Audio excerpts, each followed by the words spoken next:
I'm going to replace the choke cable on this Toro time cutter MX5060, this unit in particular. But the new cable should work on quite a few other mowers. There'll be a link under the More button for the part itself with the part number if you want to check and see if it'll work on your mower. You can see where the cable just broke inside that little dashboard there. They typically, from what I understand, break right there where that bend is. A lot of wear and tear in that little crevice. This cable's pretty old. There's the other end of the choke cable. It's off there and then on. You want to replace this cable while it's off, and it'll make sense later. But there's just that one little clip to unscrew, and then it comes loose from that pulley there. Follow the cable all around to this little dashboard here, and there's only two cables going in here. One's for the throttle, one's for the choke.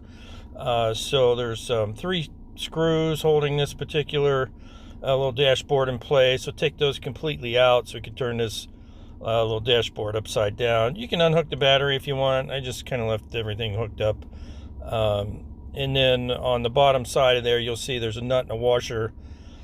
Get those loose. Kind of hang on to those because the new one doesn't come with that nut and washer, so hang on to those, don't lose them. And then that clip there, just loosen that till the cable comes loose, and then your cable, you got to kind of pull it sideways. You can see how it kind of hooks in there, and then get your nut and your washer off of there and put them somewhere where you won't lose them, and then pull the old cable out backwards. If you got any straps or anything holding it in, make sure you cut those. This did not have those. And then feed the new one in just like the old one was. And then when you put your nut and washer back on, when you get them, just hand tight, and then make sure you orient that bend in the right direction, which is that way pretty much, and then tighten it up real good. Smash that lock washer, and then make sure it's pointing the right way. Make sure you got it fed through properly before you hook it up and all that. So when you bend this thing to hook it back in there, just make sure you don't put a kink in that cable.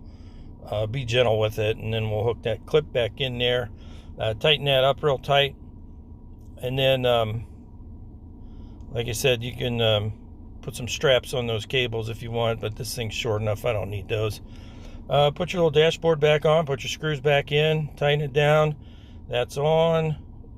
On is when you pull it up, off is when you push it down. And there you go. Perfect. So here's the part number if you want to look it up. It is under the More button as well if you want to order one. Hope that helps.